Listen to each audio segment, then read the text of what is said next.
حضرت عبداللہ بن بسر رضی اللہ تعالی عنہ فرماتے ہیں، ایک دفعہ ایک شخص نے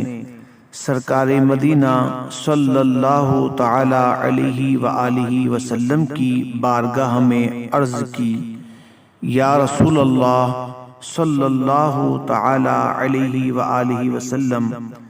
اسلام کے احکام میرے لیے بہت زیادہ ہیں، مجھے کوئی ایسی چیز بتائیے جسے میں اپنے اوپر لازم کر لوں۔ سرکار صلی اللہ تعالی علیہ وآلہ وسلم نے فرمایا، تیری زبان ہمیشہ ذکر خداوندی عز و جل سے تر رہا کرے۔